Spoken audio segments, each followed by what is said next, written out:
bespoke radio for the masses. Headline edition, July 8, 1947. The Army Air Forces has announced that a flying disc has been found and is now in the possession of the Army. If the game is rigged, change the game. Game changer. I occasionally think how quickly our differences worldwide would vanish if we were facing an alien threat from outside this world.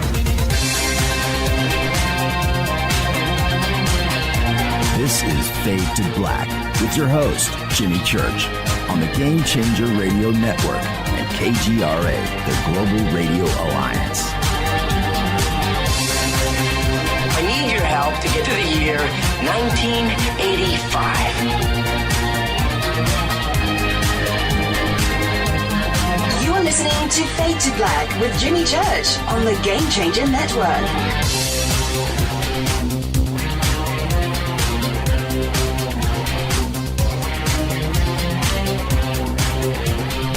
Good evening.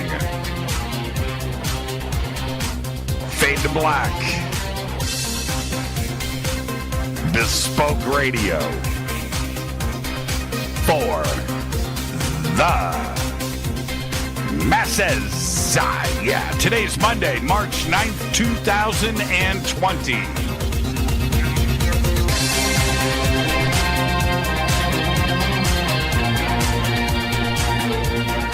"69 days into the new year, only 297 days left. We are live from a bunker that is in the middle of beautiful downtown Burbank, California. And I would like to welcome everybody listening all around the world, all across the United States, hither and thither, to and fro, back and forth, up and down, east and west, north and south, far and near. This is Fade to Black for KJCR, the Game Changer Network, and KGRA, the Planets. I'm your host, Jimmy Church. What is cracking, everybody? How you doing? How you doing? I'm doing pretty good. Just got back from Vegas. Full weekend in Vegas. More on that in just a bit. Tonight and every night from now on, we are broadcasting live on YouTube, Twitter, Facebook, in addition to KGRA, TalkStream Live, Spreaker, TuneIn, and iHeartRadio. Man, that's pretty dang cool. And on the first of the month, April 1st, April Fool's Day, right in there, whatever that first Monday is in April, we're kicking in another broadcasting affiliate, another syndicator. And that does television, but they're going to be doing this it'll be the Fade to Black logo, but you'll be able to listen there too as well, their audience. And we've been doing tests on Mondays, and everything is solid. So there you go. All right, more on that. We'll announce that when we're ready to pull the trigger, but that'll be first Monday of April.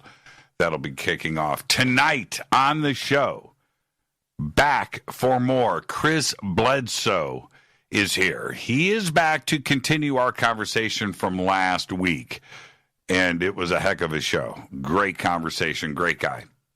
And on January 8, 2007, Chris came face-to-face with extraterrestrial beings and missing time, although he wouldn't recall the details of that first terrifying encounter until hypnosis a full year and a half later. While on the banks of the Cape Fear River, Chris, his son Chris Jr., and 3 of his subcontractors discovered that they were about to experience the most harrowing day of their lives involving unexplained phenomena, leading them to believe that this was the end of the world. Now, MUFON sent their highest trained team to investigate the encounter, only to attempt to debunk and ridicule the Bledsoe family. Their experience was featured on Discovery Channel's 2008 series UFOs Over Earth, the Fayetteville Incidents. Now, Multiple three-letter agencies have been involved with the Bledsoe case, bringing increased attention and mystery to this ever-evolving story. You can follow Chris over on his Facebook page, and it's CL Bledsoe. And we've got the links to Chris's Facebook page right there at jimmychurchradio.com. I would like to welcome back to Fade to Black, Chris Bledsoe Sr. Got to make sure we get the senior in there, Chris. Yeah. Yeah, I like the giggle. Does anybody call you senior? Well, they're starting to catch on. Chris Jr. now is 30 years old, and we spend a lot of time together, so I get that quite a bit. Wow, he's 30. Yeah. I guess that makes sense. When you look at, he's just a kid in the Burning Tree video. That's right. Yeah. Wow. Where does the time go? When you're a parent, we'll jump into our conversation in a second, but isn't it amazing when you become a parent? I'm a parent. Rita's a parent. When you become a parent, the years just disappear. They're like they never happened. What's the secret, man? How do we stop mother time? I don't think we will. It's just spend every minute you have with your children. That's the most important thing one can do, I believe. Yeah. Do you have any grandkids? Got one on the way. Chris Jr.'s that's our first, and he's expecting. His wife is in May. His wife is expecting. Right. He and Jessica are expecting in May. Right on.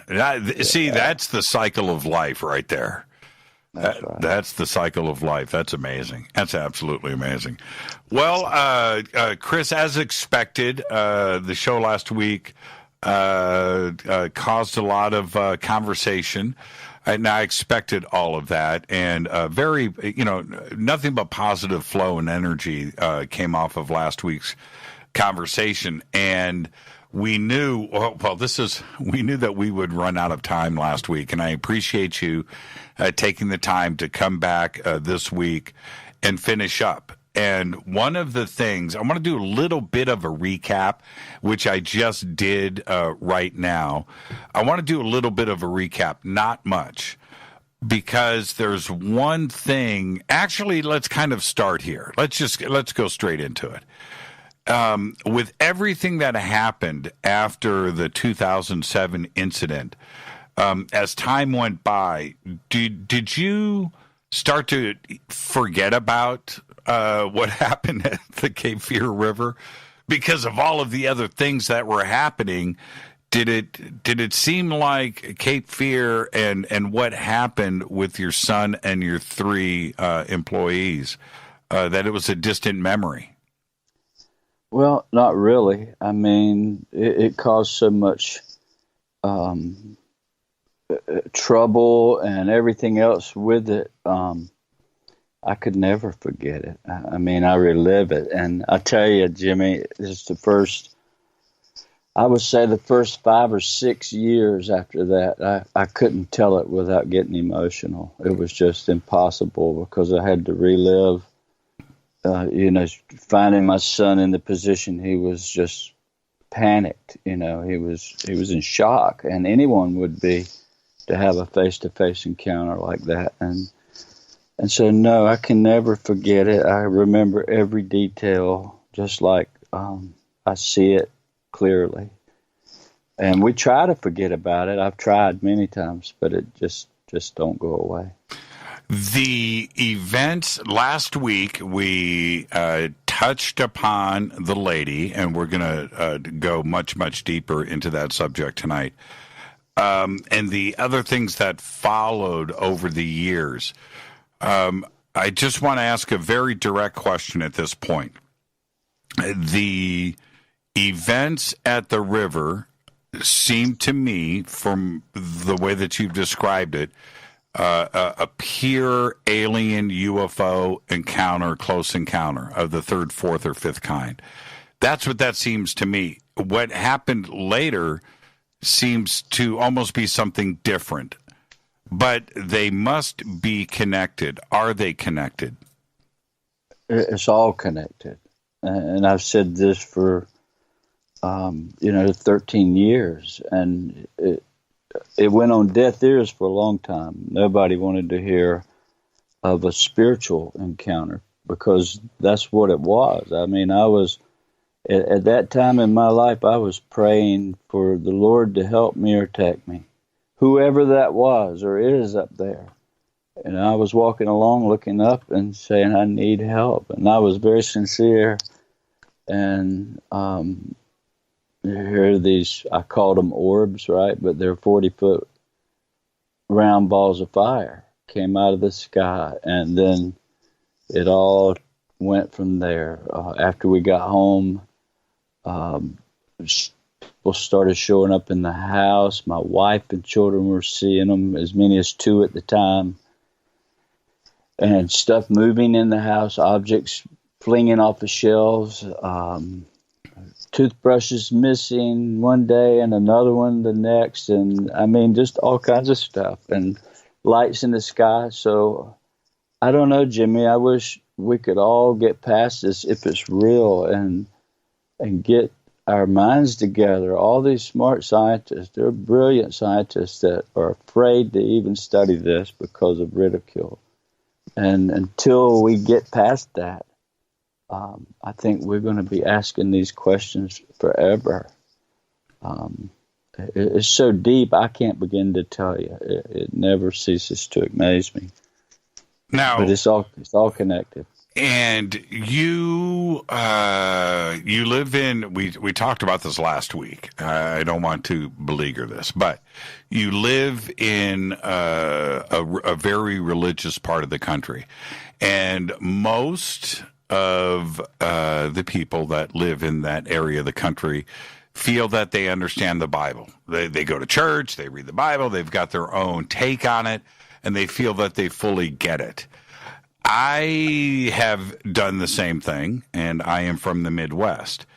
The one thing that I have now started to move towards is that if I read the Bible and I just insert aliens or ET throughout the Bible, it starts to make sense, right? It just makes sense to me. And is that where you are at now, that the thoughts of Moses or these components of the Bible, where they were interacting with what you're interacting with now, but they made a religious component to it throughout history because they didn't understand that they may be communicating with a supernatural or paranormal or ET that is here from off planet, and that's what angels are, and that's what is that a possibility from your view? Yeah, absolutely. In fact, well, let me kind of tell you why I say the word angel, and I don't say alien because alien has been perverted so bad. It reminds me of Sigourney Weaver and this crab-looking, spider-like monster that spits acid out of his face. That, to me, becomes alien. But I use the word angel for a reason, and that reason is the way it reacts. It doesn't react like some Pleiadian or some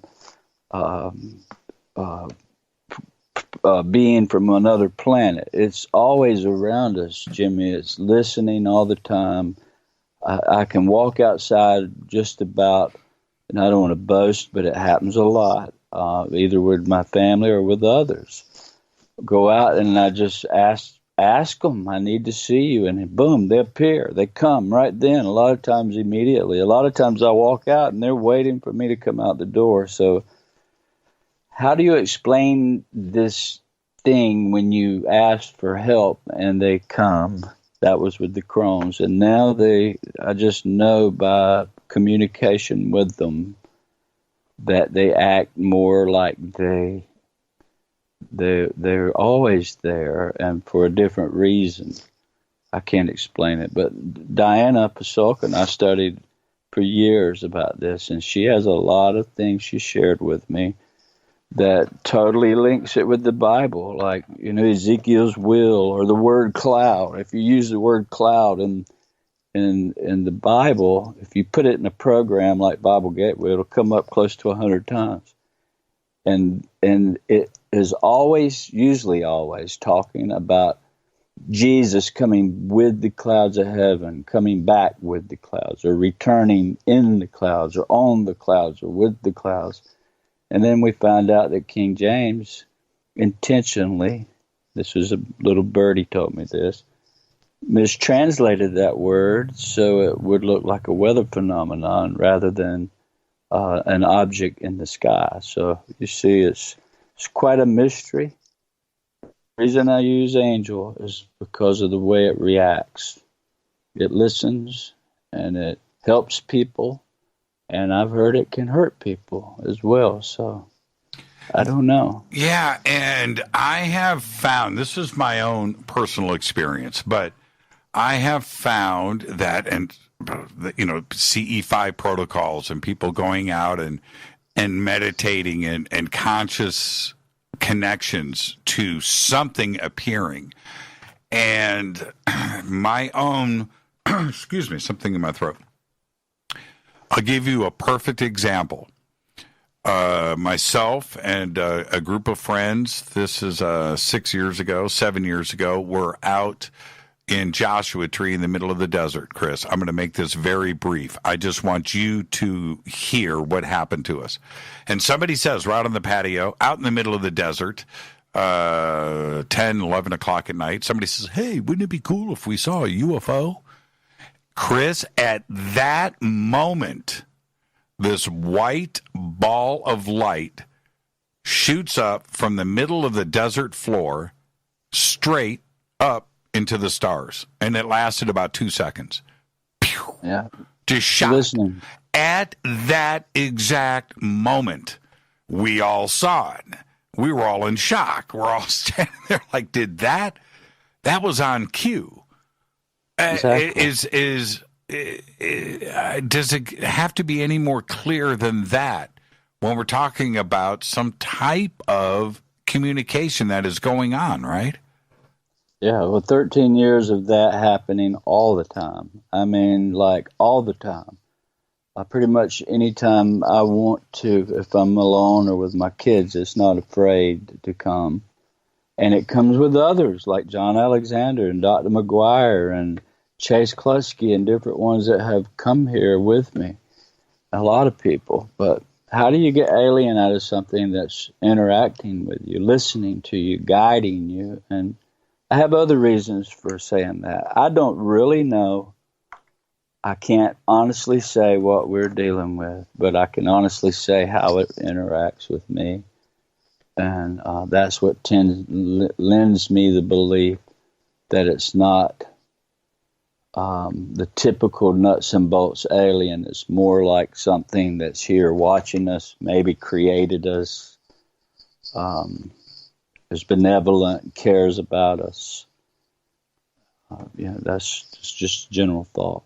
Well, after 2008, let's get past the MUFON side of this. Oh, I spoke to Jan Harzan today, and Jan, we talked about you briefly, and he said that I'm going to tell you two things that he said. He said that MUFON fully supports you and your case, and that it's one of the most interesting and intriguing cases he has ever heard of. And then he said, I asked him, I said, well, would you guys be interested in reopening the case? And he said, absolutely. So I'm just throwing that's MUFON's take today. And I think that they are fully, and hearing from Janet with such a positive response. I know that she had a bad experience, but that was his comments today about you. So let's move past the MUFON period here. We'll move past the lie detector, the TV show.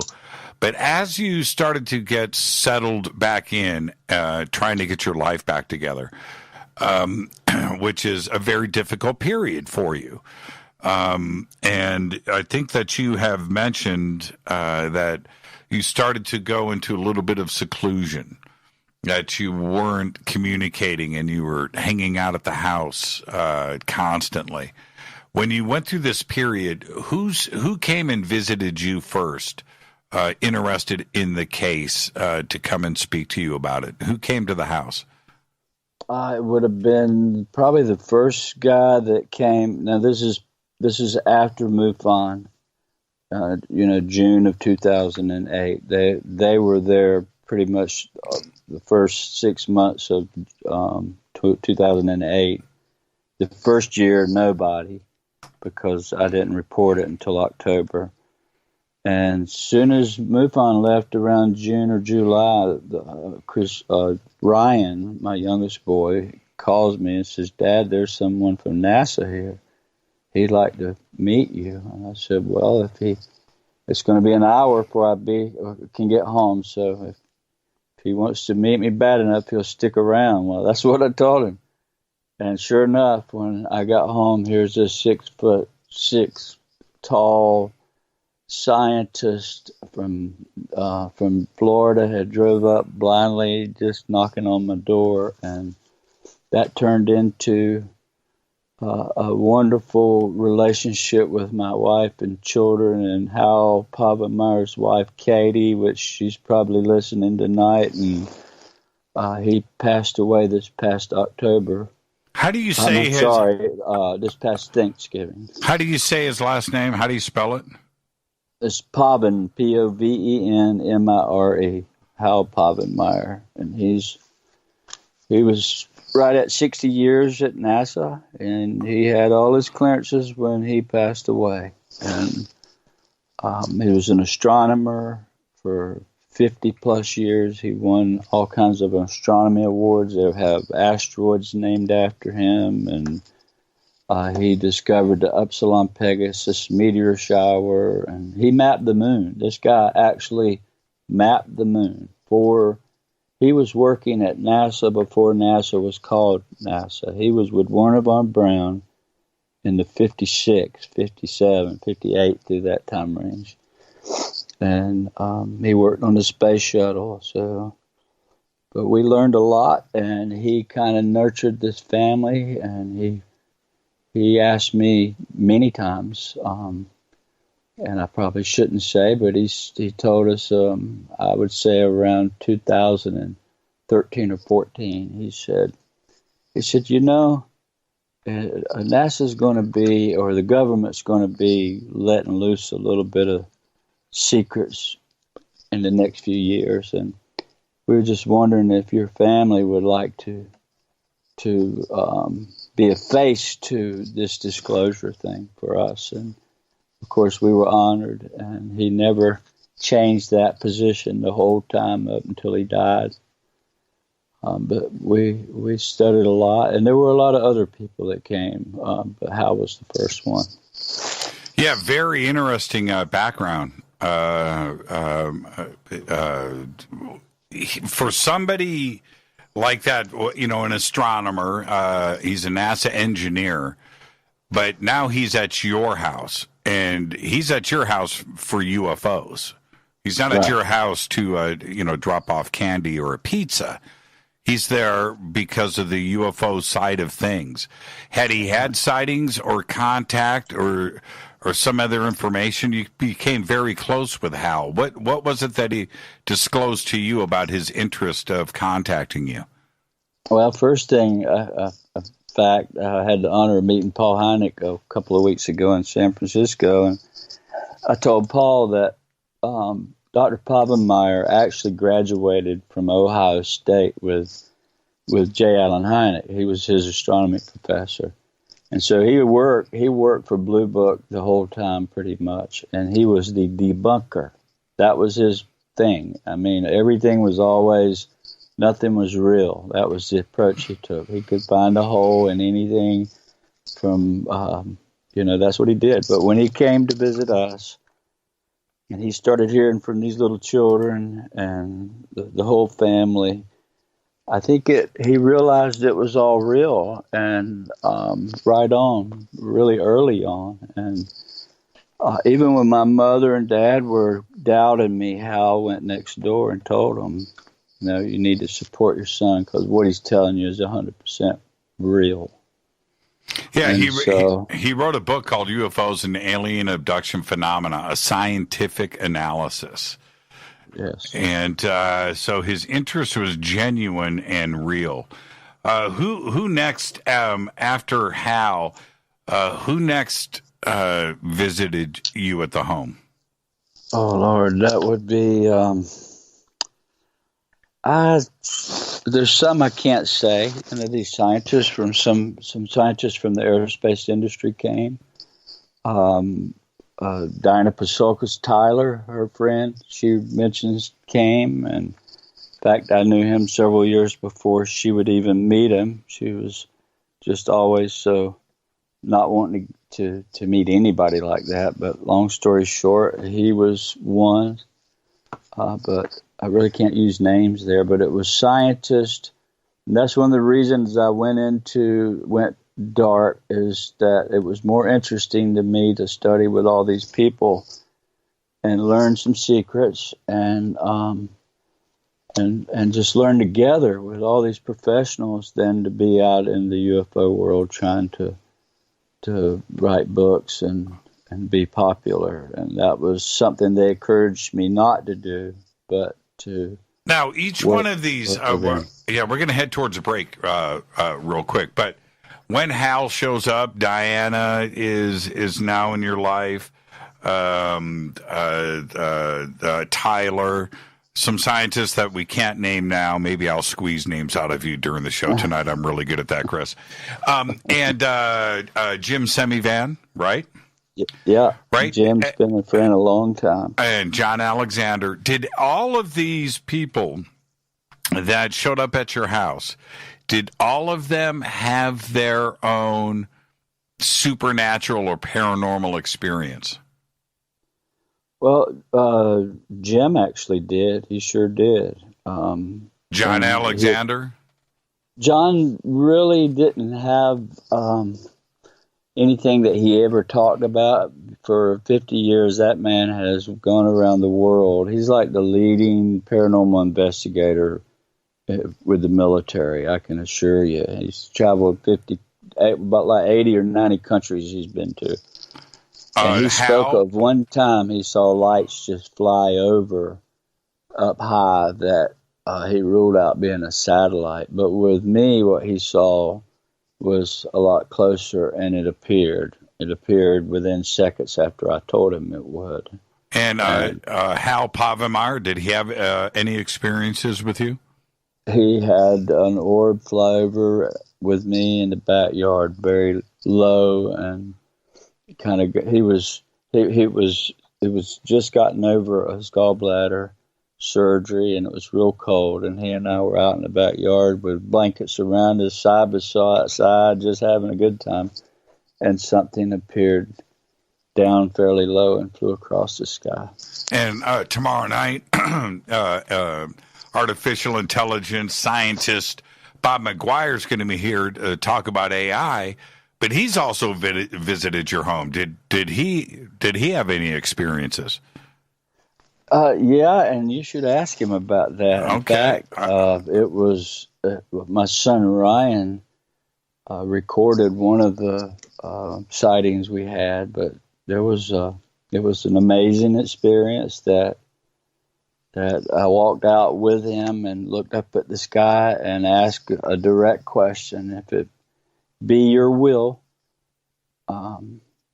for me to work with Mr. McGuire, because he came with a proposal about working on his new company that he'll talk about for imaging or tracking network. All right. Well, listen, I need to take a break right here. That's a pretty long, solid list of researchers, Chris. Pretty extensive. We'll pick up where we're leaving off right now when we come back after this short break. Tonight, Chris Bledsoe. This is Faded Black. I'm your host, Jimmy Church. Stay with us. We'll be right back.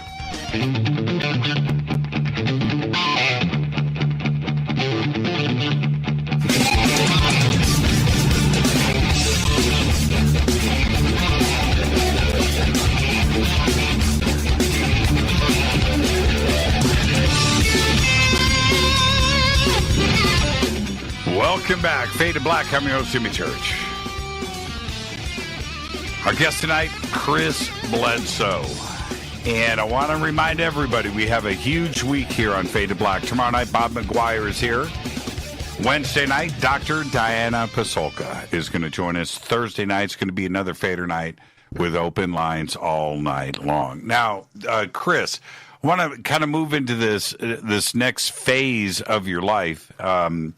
And I want to touch upon, I don't want to call them entities. I don't have another word, but you start to encounter, you did see stuff back in 2007. But moving forward here, these images of these beings appear to be, and I want you to describe them the best that you can, but they seem to be with and without form, if that's the best way that I can describe it. There's a shape there, but not necessarily details. Am I describing this correctly? Well, it's all according to how, in other words, I've witnessed these things from coming from an orb. I actually have a video of an orb, and as it appears, you see this 6-foot entity in a flash come out of the orb, and the orb stays there, and the entity's built for a flash for a second, but then it's like translucent. So it comes into our world, and then it's translucent. They're walking around us all the time. You just can't see them.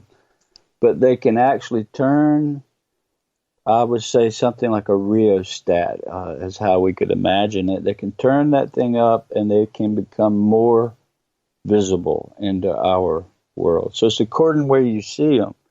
If they're tuned in, they can come fully physical into our world, or they can be smoky looking. Like I have pictures of them to where they look kind of like smoke. That's a good way to say it. Yeah, right. And I'm picturing it. By the way, it's a little bit scary when we think of it this way. But it should be. I don't know if we should ever be fully comfortable with something like this. But if you're looking at something with a smoky shape in front of you, are you seeing things like arms and legs and a head? Is there that general shape when they're in this smoky existence? Yes, can be. Or they can be just pure elemental looking. Of course, that could be totally something different, but usually if you see orbs flashing, and I don't know how many people see these things in the visual spectrum, but John Alexander talks about it, that these orbs appear and they come completely into the visual spectrum. It's like Dr. McGuire said when he came here, I just asked them to appear, and they started appearing. And we didn't need night vision or any of that. I mean, I take pictures with my camera phone. That's how I usually get them. So they got to be in the visible spectrum and really close up. But yeah, I have caught a lot of stuff on camera, and let Bob tell you his experience if you can get it out of him. Now these videos, and you've offered to send me the videos. I haven't taken you up on the offer yet, but I have the feeling after the show tonight, I want my inbox filled up with some Chris Bledsoe action. But are we ever going to see your video collection? I would say probably so. Dr. McGuire is going to come here and help me sort through these things and process them. So when he puts his name on it, he pretty well can tell if it's real or not. Right. And there's one video that I'll send you tonight that I really haven't. I shared it at the conference in San Francisco, but I really haven't shared it publicly. We haven't released it, but I think nobody will be able to debunk it, period. And it was taken right over my head, 150 feet up, or maybe 200 feet away. It's fully in focus. It's not blurry. And it's an orb, and it appeared when I asked it to. I mean, immediately it appeared. I got a pretty good video of it, and I think I'll send you that tonight and see what you think. Yeah, I would love to see it. Do you think that this is what people have been seeing as ghosts for the last few thousand years? I think so. I think it's everything. I couldn't even begin to tell you what all we're dealing with. I think there are aliens, there are ghosts, and some of these orbs, Jimmy, have clear pictures of a dog. I've got a dog that got killed by a car, and I took a picture over her grave a couple of weeks after she passed away. And this visible orb of my black Labrador is in that ball of light. So you tell me, and children and people and animals. So there's something going around all around us that we can't see. And I mean, it's so deep, layers of stuff, probably dimensions upon dimensions, extra. Who knows? Now, your family, okay, so your family is experiencing something, but they weren't telling you. And I want to speak about this for a second. Why didn't they know that things are going on? They know about the Cape Fear River incident. They know the MUFON, the people coming out. And they're seeing things around the house, but they're not sharing it with you. Why didn't they? Why didn't they talk to you about it? Well, they didn't for the first 10 months or so, until I reported it, because that's when I really found out what they had been seeing. Because when MUFON's local investigator came, the first one, Steve McDaniel, my wife sat down very quietly. And she looked at him and she said, "What do you know about shadow people?" Right. And I started thinking, something's going on with you guys that I haven't heard about. Yeah. So did you ask your wife, why haven't you been telling me about this? This is important. Well, it's because we were like kind of, I was feeling pressure, Jimmy, not to ever share it publicly because the church, my mom and dad, the whole world. My wife was definitely afraid about our children being scared, and they didn't know what it was we were dealing with, and we were left with no answers. This stuff was going on, so the fear factor was at 100% around the house. And, of course, I kept sharing it with them. My kids, every time my wife would come to the door, we're all standing there looking at it. It just blinks out before she gets there. And so I kept thinking, darn, they got to see it. I got to see it, but she didn't. And that went on for the longest time until and I was actually praying that they would all experience it so I wouldn't be by myself, But we were trying to keep it under wraps and keep our children as normal in school as possible without bringing fear, not knowing what we were dealing with, I had no clue what it was. Just these big balls of light came out of the sky. My health was better, but now weird stuff was going on, really weird stuff. These things were coming back, landing in my yard. I have pictures of burnt rings in the grass, hovering outside. My wife took the kids to Hope Mills to see their grandma, and on the way back, this big, tall, looked like an ice cream cone, she said, flew right in front of them, not high off the road. It was big, and just let them out of town. And they came home calling the airport, trying to find out if they had seen it on the radar. So the first year we were kind of at one another, but after that, when everybody left us, that's when the family gelled together and realized that this stuff is real. We're all experiencing it, and who's here to help us? And we were scared to death, really. And then here comes my friend from NASA, Hal, and he just answered a lot of questions and soothed the family and kind of fell in love with my kids, especially Emily, which we so much appreciate him. He's gone now. The lady. Let's talk about this. The lady. Can you? I've seen pictures, some illustrations, but can you describe her for the audience? What she looked like? She looked perfectly human, except she was glowing very brightly.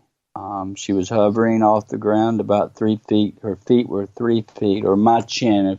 If I'm 6 foot tall or 5'11", so on my knees, I was on my knees, about to get up. When I raised up, there she was. So her feet were about my chin high. I'd say she was 5 feet tall, maybe a little under. Her dress was white and sparkling like stars in the sky. It was moving. Flowing. Her hair was blonde or golden. It's just brilliant golden color. Eyes rich blue, real blue. Her dress went all the way down. She was barefooted. Went all the way down to the tops of her feet and out to the wrist on her arms. And it was a neck dress. It wasn't open anywhere. And she just appeared.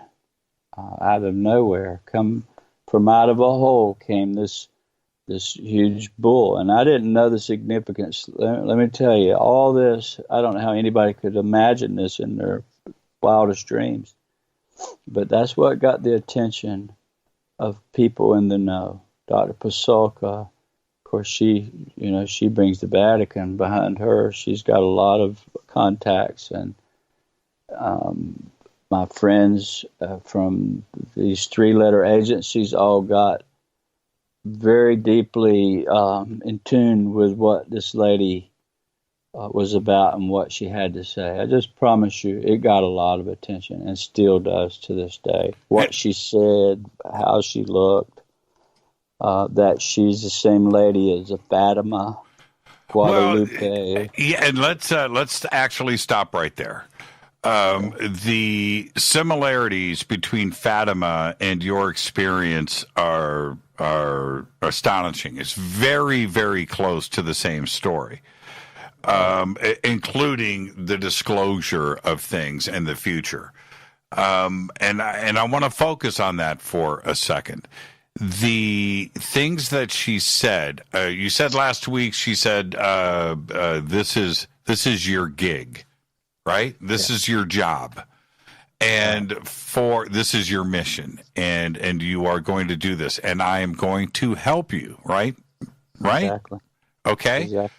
And I understand. I want to know, as with everybody else, when we get to a moment in an experience like this, where the actual disclosure of what was said is not there. And that happened with Fatima. The secret stayed with the Vatican, and it would be revealed at a later date. And that I think for most people is it's a disappointment. We need to know these things. What is it that she said to you, Chris? Well, there are a couple things that I'm not willing to tell at this moment, but the biggest thing she told me that I can tell you, I was asked to put in writing for the Pentagon, and I did that. I handed it to the right person that could carry it there, and that was from their request, if that matters. But the biggest thing that I gave to them was she told me that there are people in power on this planet that are using, and this is why I said it was biblical. You know, I had this biblical thing put in there. She said there are people in power that are using the last book of the King James Bible, or the book of Revelations, as a script to bring about the end of the world. Now, they're doing it intentionally. These people in power, that's all she said. And that there was be a person that comes that would Well, I probably shouldn't say this, No, but you it was should. about Jerusalem becoming the capital of Israel, and that was when that happened.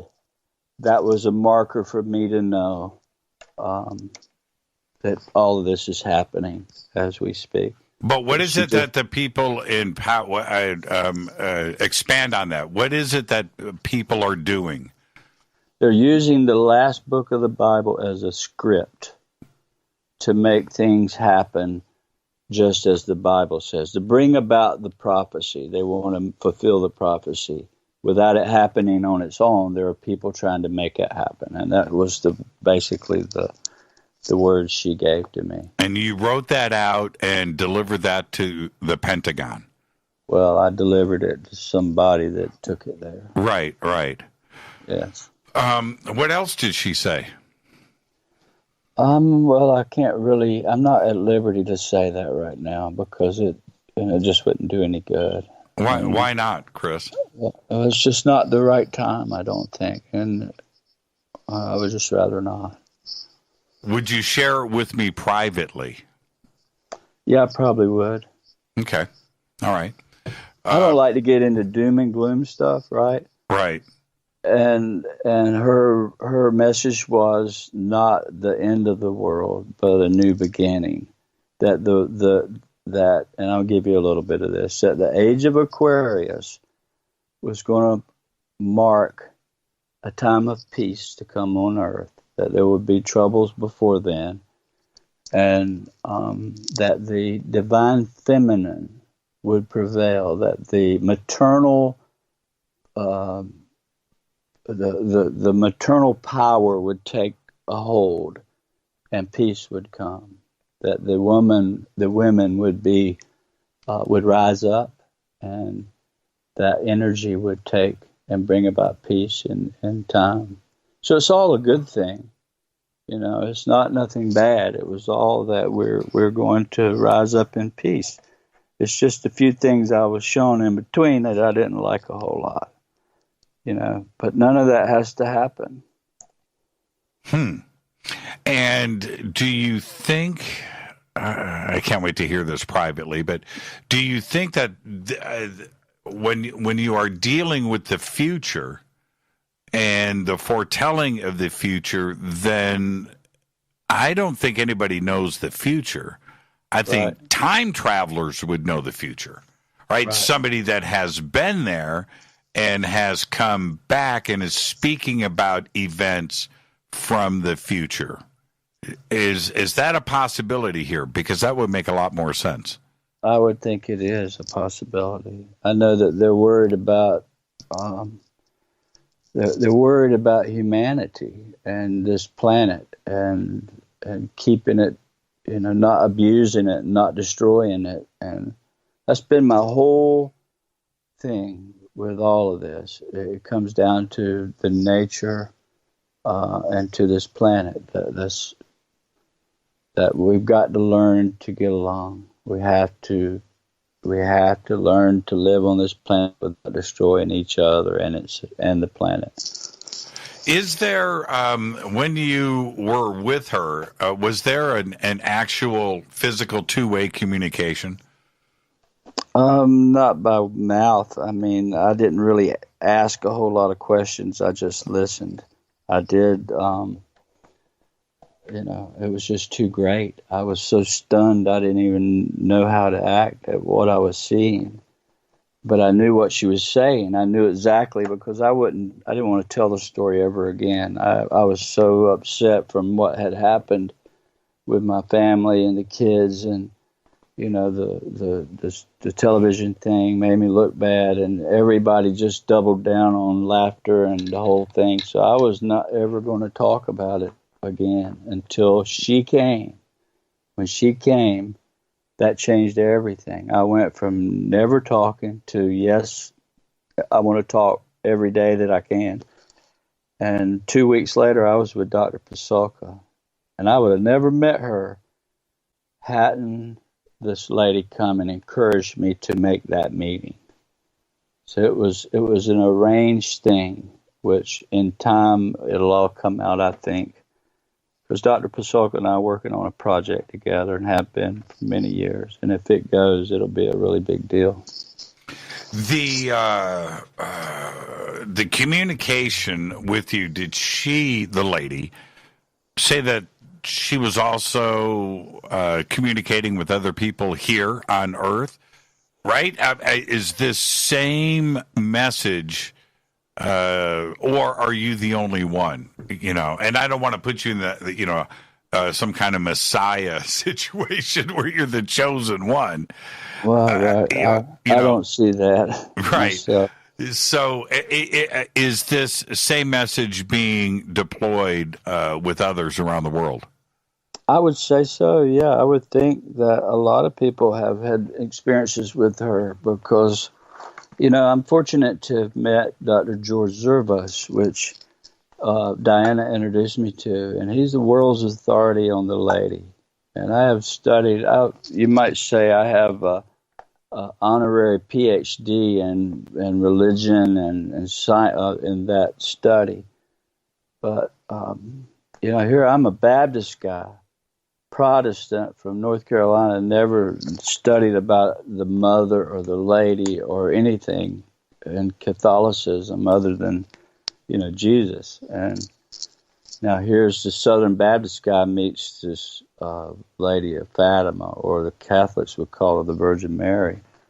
And so that's kind of where I stood with this. I didn't know a lady, but I do now. But I see her differently than the Catholics would see her. That's why it's easy for me to say the Lady of Fatima. Of course, we know some inside stuff, too, that there were really 100,000 witnesses to that Lady of Fatima. And staying on this for just a bit, and I've got 2 minutes before the break. The Our Lady of Fatima, and that experience has been associated with the Virgin Mary. And that came from the kids that were there. Let me shift over to you, Chris.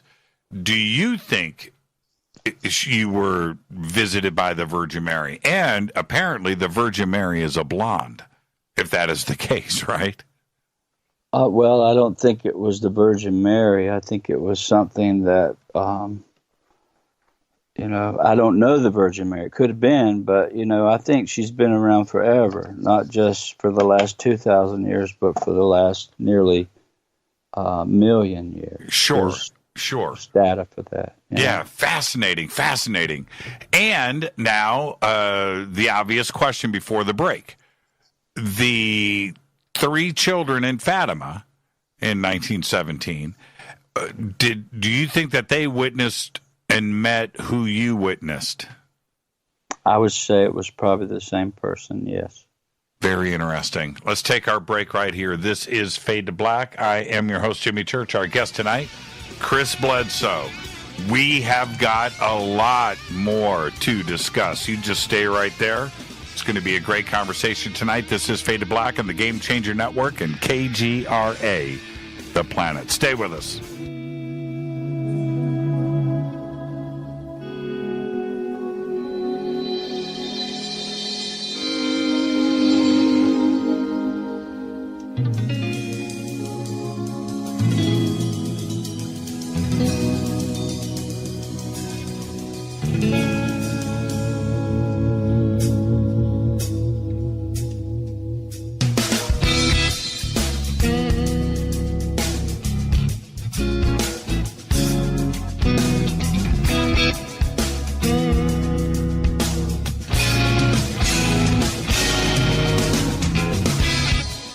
Welcome back. Fade to Black. I'm your host, Jimmy Church. If you ever miss a live show, tonight is now. It's live. But if you ever miss a live show, go to jimmychurchradio.com, click on that podcast banner. We have almost 1,200 shows right there in the archives. 1,200 shows for just $2 per month. Click on that podcast banner, and you will always have Fade to Black when you're driving to work in the morning. Chris, how often do you listen to Fade to Black? Do you like dial in and go, man, this show's crazy?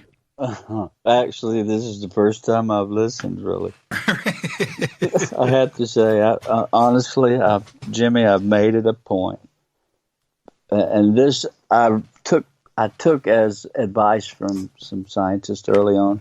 Right. To not listen to anybody's experiences or not go to these conferences and get all involved, because they wanted me to figure it on my own and keep my experience. And so that's why I've been hidden so long and I've never listened to much of anything or I just don't. Have you thought about, and I'm glad you responded that way, have you thought about reaching out to Travis Walton? I know Travis very well. And have you guys compared notes privately? We have. In fact, about 4 or 5 years ago, Travis and I sat down and talked for a long time when he was talking about his experience. And, he came back out with some new stuff, and I was actually there with him during that time, doing a lot of talking. He's amazing. Yeah. He's absolutely amazing. The thing is about Travis, like you, this is the similarity. How many times can you tell the Cape Fear story, right? How many times can you do it? How many times can Travis Walton tell his story again? Because that's all anybody is, show host and people, that's, they just want him to relive that. When you sit privately with Travis and just have a conversation about things, you find out not only about how intelligent he is, but he's got a lot of things to say. And he's got a lot of not only experience, but he knows things. And if you just sit and talk with Travis like you did, you find out how deep he is, not only about the subject, but his concern for this planet and the way that these experiences are dealt with. He's an amazing source of material, isn't he? I agree. I just think the world of Travis. He's like the hero to me, actually. He is absolutely amazing. So I'm glad that you've opened up that dialogue. I want to move on, and I want to talk about your dad. Can we talk about your dad? Sure. Okay. You guys are, which I think is really cool. Well, were neighbors. Your mom still lives next door? Well, we moved since then, but she still is in the same place. She's in the same place. Okay. Your dad gets sick, right? It's his gallbladder. Yeah, first his kidneys and then his gallbladder. And he goes to Duke University. He goes into the hospital. Yeah, this was his kidney. He went to Duke. Go ahead, I'll let you. No, that's okay. He goes to Duke. He's got some serious medical issues that are going on. He goes to Duke. And while in the hospital, what do they tell the family? What do the doctors say? Well, Dad had a major heart attack in 2004 where he lost like 40% of his heart. And he was a big guy, 380 pounds. And so he couldn't walk very far without being completely out of oxygen. So it handicapped him. And then along about 2009 or 10, I guess, or 11, I don't know the exact year, but it was in that frame. He goes to Duke, and they diagnosed him with cancer in his kidney.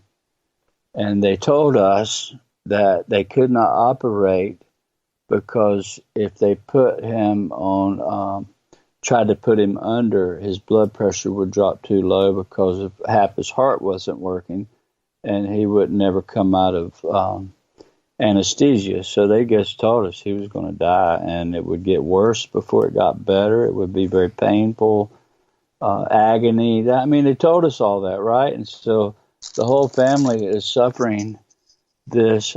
My dad, my best friend, lives next door. 52 years we've been best friends. He's going to die in agony of kidney cancer. And so I immediately shifted my attention to the sky and to the lady. And this was after the lady came. And I was praying to help him, to heal him, that this can't happen. It was just terrible. So this goes on for a month or so. We're looking at of him facing this. And so the doctors at Duke said, why don't you send him to Chapel Hill, UNC Chapel Hill, very famous school of medicine, and get a second opinion. He said they think that Chapel Hill has a new machine that they're able to put him in and turn him over and do it locally, operate on his kidney with some sort of machine that freezes it. It's all I know, without putting him to sleep. So dad and mother goes up there, and it was on a Friday evening. We come home early, my wife and all the kids got off the school bus and were home from school, and we were on the patio with Mom and Dad waiting on the results to come in from Chapel Hill. And all of us were just pleading, praying and everything. And it was just this very silent, long-faced moment for everybody. It was about 4 o'clock in the evening on a Friday evening. And Mom gets a call. The best I can remember, the way the doctor at Chapel Hill said, we don't see anything here. There's no cancer that we see that'll ever cause him to die. Nothing there. I mean, it was like a miracle had happened. And it did. And immediately, Jimmy, I just threw my hands straight up in the air. I'm sitting facing Dad, all of us on the patio. Mom, Yvonne, my wife, some of my children, Dad, Mother, and I just raised my hands straight up in a very quick motion, looking at Dad, and said, "Thank you, Lord." And when I looked up, between my hands, it appeared. And I said, "Oh, my God, look." Mom and Dad and my wife and everybody just stood there. Dad stood up from his swing. He was laying down in a swing, and he stood up and looked up, and there was this really long cigar-looking craft, glowing, very translucent white looking. And it just sat there, and then all of a sudden it moved away. It moved towards the southwest and vanished right in front of us. But it happened as soon as I said, "Thank you, Lord," threw my hands up, and it appeared all at the same time. So that's another reason all these things that have gone on over 13 years, the way it acts, the way it interacts, the way it comes and listens, is something much more greater than just a simple alien from Pleiades, in my opinion. It's something more complex. Maybe we're ants in an ant farm. Yeah, totally. Let's stop right there for a second. Let's analyze this. Are you suggesting that between Duke and Chapel Hill, when you went out and asked for guidance and contact, that your friends cured your father? I absolutely believe that 100%. Do you think that Duke did not make a mistake, that they found cancer in your father? Duke don't make mistakes like that. I would say that is true. But the question is, do you believe that Duke actually found cancer in your father? Yes, 100%. And Chapel Hill is not going to make mistakes either, are they? No, sir. And they did not find cancer. What was the time period between Duke and Chapel Hill?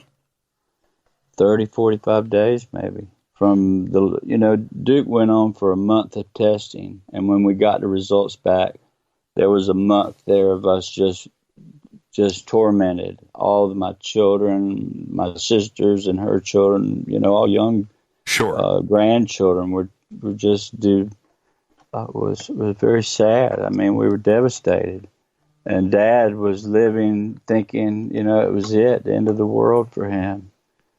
And well, that was the message from Duke. Duke was like, you guys need to prepare. Yeah, absolutely. And Chapel Hill said, there's nothing there that'll take your father away. Okay, now this is the question, and you may laugh as loud as you want, okay? Did your father feel the change, right? Did he go from like being sick to feeling pretty dang good? Yeah, he never suffered from it. Not in his kidney anymore. His gallbladder broke after that, busted or ruptured. And that happened at the hospital, by the way. And eventually it weakened him so bad, he just really never recovered from that. He had heart failure. But that was very bad on him. The appearance of the cigar-shaped craft. By the way, I've seen a lot of stuff, Chris. I still haven't seen a cigar-shaped craft. I hear these descriptions all the time and witnesses. I have no idea what that might look like. I haven't seen one yet, and I look forward to the day that I do. But you guys did. The whole family did that day after the news came in from Chapel Hill. And I understand, sort of understand your description. Was it real? Was it solid? As opposed to, a glowing orb of energy. That's another description, and I understand that too. But was this a craft? Yes. It was a tubular, like a cylinder. I wouldn't say cigar like pointed on each end. I say that because a lot of people would think that, but it was like a cylinder, like a long. I don't know how big it was, but it was really big, and it just stood there stationary, glowing, but you could plainly see it was a cylinder-shaped object, probably 100 feet long, I would guess, if I had to guess the length of it, or more. And these objects, and you're very lucky, they always seem to appear fairly close to you. 50 feet in the air, 100 feet in the air, a couple 100 feet in the air, but you can see detail. You can see it. It's right there. It's in front of you, and it's low. Same situation with this craft? It wasn't so low, but we could see very good detail. It was very big, and it was not that close to us, but it was big enough and there that everybody saw it plain as day. Was it flat on the ends? Flat, yes. Like a tube. It's like a pipe. Just take a piece of pipe and hold it up, and that's what it looked like, a cylinder. The craft hung up there for a little bit. How did it fly away? It just went straight, like it was on a string. It sat there a second, and then it moved away kind of slowly, and it vanished, like vanishing.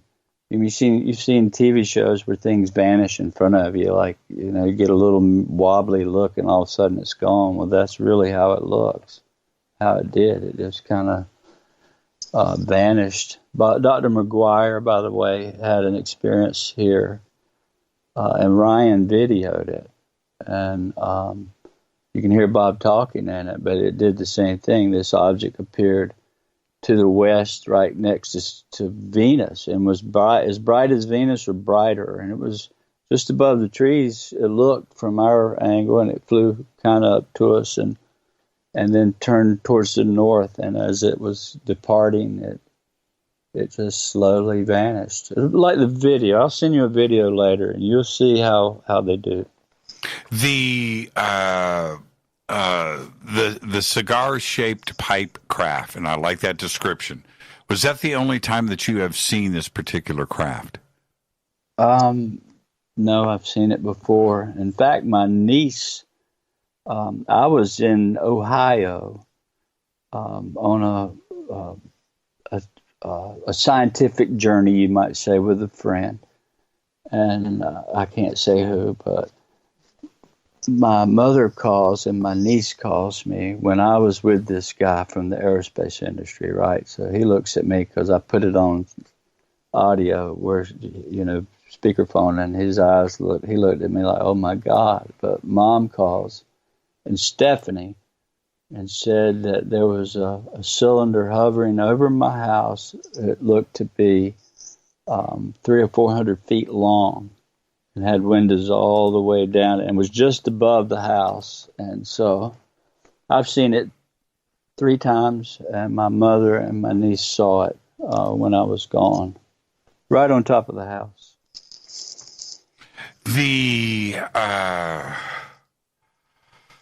The existence of these craft where now you've got people coming out and seeing them, you're videotaping, and the sightings that happen around the world, including with myself, that are similar. Are these contact experiences from the same race of beings that are contacting you? Well, I would think so, Jimmy, but I can't really answer that. You know, I've never been able to get alien out of this thing, even though they may look that way. You know, but it may be because, I don't know. I can't answer that. I just know it listens to me, and it's like friends. I mean, it's turned into a real relationship with beings that are always above this house. Or if I go to California, if I'm with you, they'll be there too. They're always around us. And I don't look at it as me. I think it follows everybody. But I've formed a way of just asking it to come see a friend, like if you came. Right. And I always ask in the lady first. I ask if it be her will. And I was told that ahead of time to try it, and I did, and that seems to be the right combination. But they just tend to want to be. Sometimes I walk outside, and they're like kids. They act like kids at times. I'm telling you. They show off. Now that's where. Okay, this is a great. I'm glad you brought that up. Because there's not only the religious side of this, and I understand. I've interviewed Tom DeLonge on this show, where he has brought up the religious aspect of this. He even mentioned inside of the Pentagon and the Department of Defense that this discussion of religion, maybe even a satanic bad influence, that we shouldn't be contacting what is going on up there. That there is a religious component to this. And with all of that, and bringing up DeLonge, you were approached by ATIP. Were you the first case that ATIP investigated? How did that happen? Well, I would say I'm the first case. You know, they could have been on submarines or out in the sea. But when I reported this thing in 2007, this whole thing was in formation at that time. And I was told I was the first Bigelow Aerospace Star Team investigation. That it all happened after I reported it, and so yeah, I know they were being funded by that. So I would say through MUFON, that's how it happened. Who approached you from ATIP? Nobody from ATIP. That was afterwards. People that. I'm saying Bigelow was working with these people through MUFON, or MUFON was working with Bigelow on this early funding Star Team investigator thing. So it wasn't like Lou Elizondo or somebody from the organization that contacted you directly. Well, Jim did directly, but that was later on. Jim Semivan. Yeah, Jim Semivan. Right. Very interesting. I'm watching Twitter, and I knew that this was going to happen. I had a sighting. I don't want to pollute your answer, right? I don't want to give a leading question, but I kind of have to here. I had a sighting with a group of people up in Washington. It was during the day, Chris, and it was massive. I'm going to guesstimate and say this object was between 400 and 500 feet tall, maybe bigger, maybe 100 feet wide, vertical, up and down, and it was shaped like a can. Not necessarily like a pipe. It was shorter. It was like a can, right? Like a beer can, like a Coke can. That ratio, and it was round, and it was spinning. Just like if you held up a can of Coke in front of you by the bottom with your fingers and just spun it with your hands, right, with your fingers. That's what I saw with a group of people. With your sighting with this pipe, was it short enough to have a can shape, or was it longer and more pipe-like? It was probably more like the can shape. It wasn't all that long as to the size. You may be more close to what we all saw. Something. It was definitely cylindrical, right? Like a can. Yeah. Was it spinning at all? Was it rotating on its axis?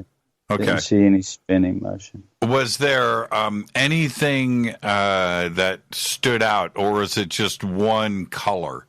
Was there anything else on the craft that you could describe? No, other than it was a translucent bluish white color. Okay. And it was just stationary for a second. And right between my hands, when I raised my hands up, then I raised my head up after.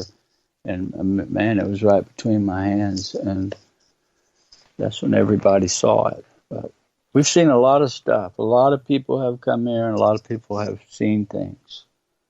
These orbs that I call orbs, a lot of those orbs are metallic craft in those. Some look like discs, some look like eggs, you might say. But they glow. They can glow in the day and look like a ball of light, or they can glow at night and look like an orb. Or I get photos of them every now and then. They're just in the clouds. They're always in the clouds. If you look hard enough, you can see them. Just take a lot of pictures of the clouds and start zooming in on them and look closely. They're always in the clouds. Very, very interesting. Let's take a break right here, and when we come back, well, let's continue down the timeline. And I'm going to we're going to jump back in the timeline when we come back after the break. I want to talk about being inside of the craft, and I don't want to let that get away from me, but also other witnesses. So we're going to go backwards, and then we're going to come back to 2012 and continue the story. Our guest tonight is Chris Bledsoe. Everybody stay right there. This is Fade to Black. I am your host, Jimmy Church. What an amazing, amazing conversation on the Game Changer Network and KGRA, The Planet. Stay with us.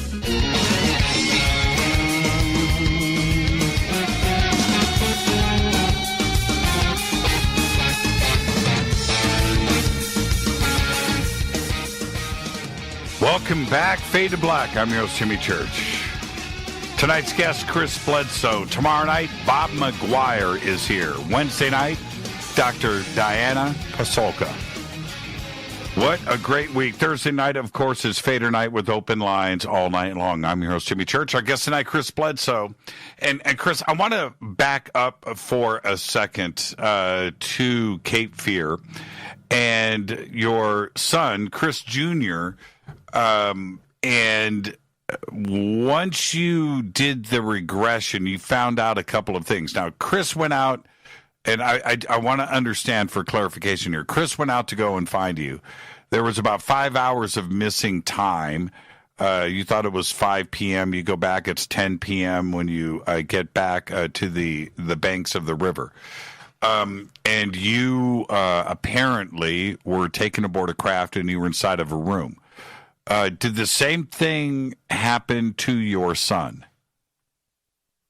He never said that it did. He pretty much felt like he was full conscious the whole time that it was going on. In fact, he did a regression with Dr. O'Connell and never discovered anything. So we all believe, including some of these scientists, that experiencing this firsthand and having memory of it was so traumatic. It would have worked on the strongest of us.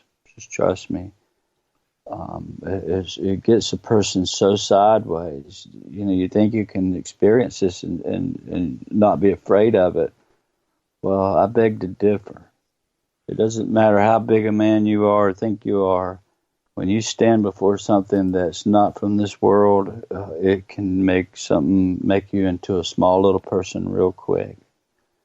And it just did that to him. It messed him up to where he was afraid to stay at home, sleep in the bed. I mean, he had nightmares.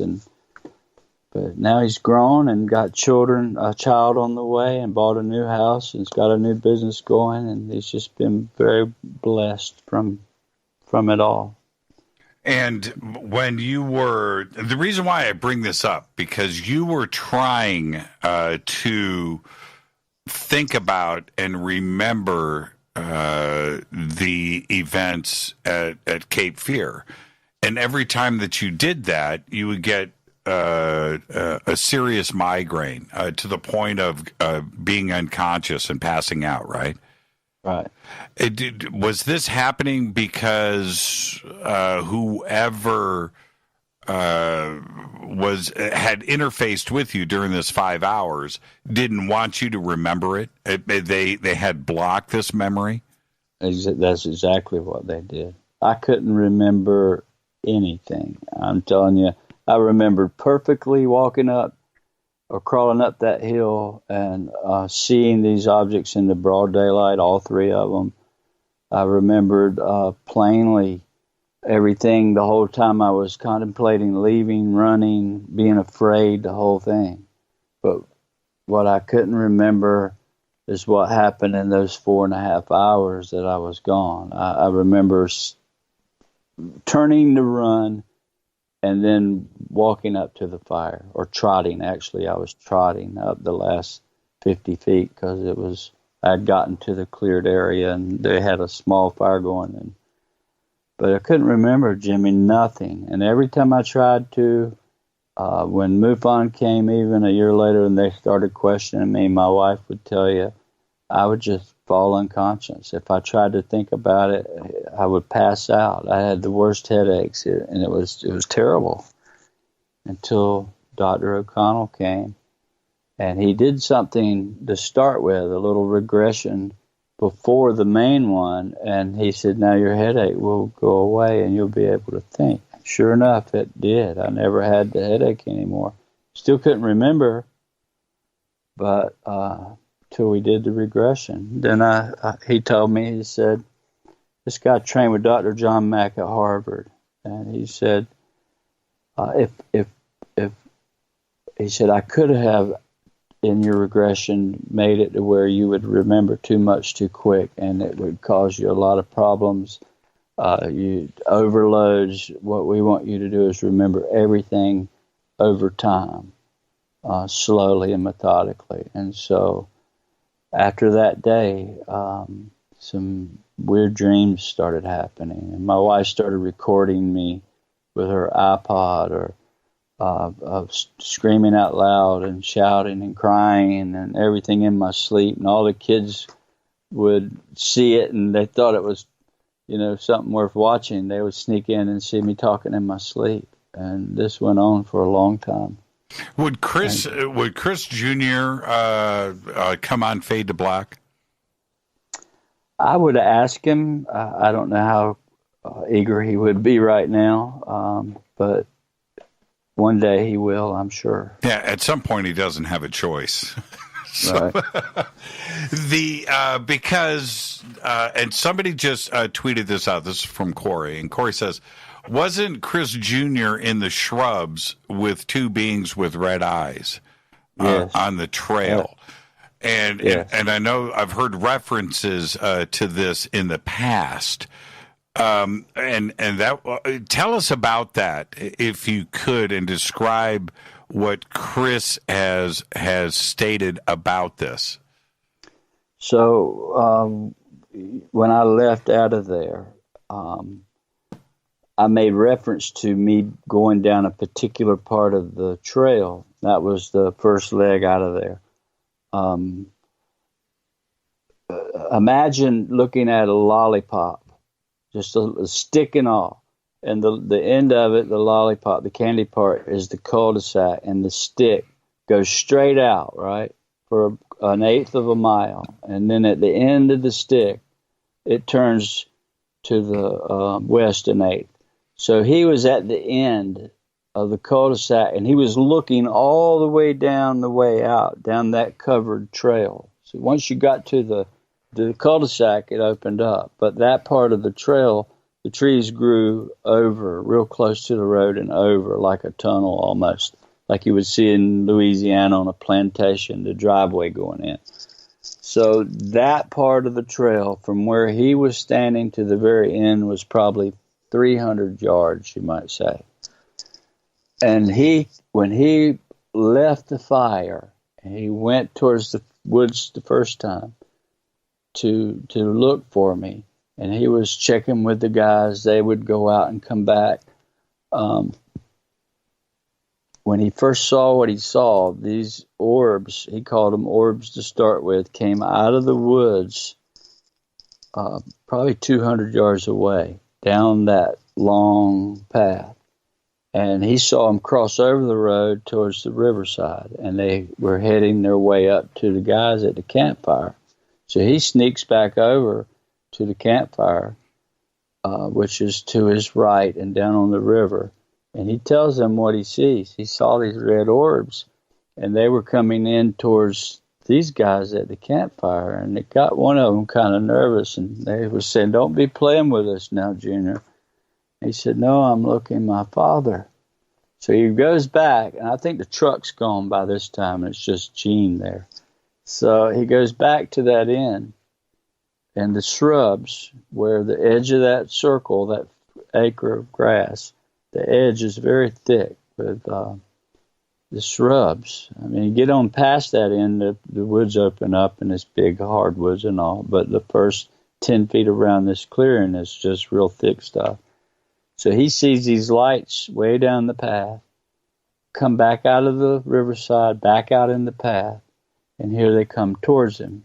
And he's seeing red balls of light the size of, he said, to look like a bowling ball size, coming towards him, side by side, these two red lights. And when they get within 20 feet of him, 15 feet, he can see plainly that these orbs were eyes, red eyes, and these beings were about the size of children, 4-year-old children. And one he said, was on his hands and knees picking up cans and sticks, interested in them, observing them, throwing them on the ground, while one of these entities was always looking at him, never took his eyes off of him, and he couldn't scream, he couldn't move, he felt paralyzed the whole time. And when I found him, those beings were still there. They undoubtedly hid when I came and got him, because when we went back to the fire, I took him back to the fire, and these guys, one of them pointed and said, "Look," and we looked up, and 3 of these things, there were 7 or 8 or 9 balls of light, or stars that just looked like stars, had just started moving everywhere, and 3 of them landed. And when we left out of there, one of those beings, according to one of the guys, was behind the truck trying to catch the truck as we were leaving out. So they were there. The craft were still up at the top of the field when we left, so they were there the whole time. And in my regression, I kept asking where my son was. I wanted to get back to my son. And the answer was that he's being protected. Not to worry about him. You'll see him soon. And that came out in the regression. So they undoubtedly were looking after him while they had me off in a ball of light. There is, you might want to take the time to do this. There's a book called The Mojave Incident. And we have had the author on the show, and then also the husband and wife that were the couple that was in the book. Anyway, without getting into the details of this, but one of the things that they describe in their encounter was these little beings that came through the shrub that were short with red eyes. And they looked out through the grass, and there was a lot of them approaching them. Also, there was a pickup truck involved. There was another similarity, kind of strange. And a lady Yeah, involved. yeah. You might want to go and check that out, and there's some similarities there. And if you want to make contact, I can put you in touch with them. But definitely check out. I'm listening to this and I'm thinking about the Mojave incident, and I am sure that this is going to pop up in Twitter. Now, shifting gears, and I'm looking at the clock, and I can't believe that 2 hours has gone by already so quickly. Do you anticipate, just like with Fatima, do you anticipate contact with the Vatican, or have you had direct contact with the Vatican? Well, I can say that, remember, Dr. Pasulka is very Catholic and has connections with the Vatican. And she was allowed into the Vatican archives, and she's my study partner. Remember, I'm working with her and have been for a long time on a special project. Mm-hmm. And so she was allowed to take a couple of people with her to the Vatican, and they had a ceremony in my honor, believe it or not, where there were a bunch of papal priests, and they put my picture in the picture of the Pope's picture at the entrance of going into the Vatican archive. So it was all done, and Diana sent me some photos from there and told me that that the Pope had recommended them for me to look at, and they were of orbs and angels coming out of orbs. And they were of St. Francis of Assisi, and how he had the stigmata, and he actually ended up dying from it. But in today's lens, that would be rheumatoid, which I have come down with. So essentially, they were warning me from the Vatican, Diana was, to not let the orbs get so close that they don't realize they're harming the human body, but the plasma from these things is very hot and could cause what I have, rheumatoid arthritis, or because my hands, I lost use of my hands for the longest time. I couldn't tie my shoes. I haven't been there, but they know me through Diana and her contacts and a project that she's working on. Would you reveal to the Vatican what the lady said to you, like the 3 children did in Fatima? Yes. I haven't, but I will. Okay. If I'm asked, right? Sure, of course. The other part that I find interesting is that, to the best of your recollection, that these orbs are appearing in 3s. The number shall be 3, right? Yeah, it has aside from the cigar-shaped pipe craft, have they always appeared in 3s? Yes, usually. Not always, but 99% of the time they'll be, if I see 1, I'll see 3 that night, like all in a matter of minutes. They'll appear at 3 together or 3 in a row, but it's usually 3. Why do you think that is, Chris? I don't know, other than maybe it represents something of divine nature, like the Trinity, or the sides of the triangle, which represents the Trinity, or the natural creation of life, or the universal creation of life, you might say. Have you ever seen something inside of the orb? Yeah, I've seen picture faces in them. I've seen entities in them. I've seen them come out of orbs. I have a video of an entity coming out of an orb, completely out. There's one on my Facebook of an orb flying behind Lori Wagner.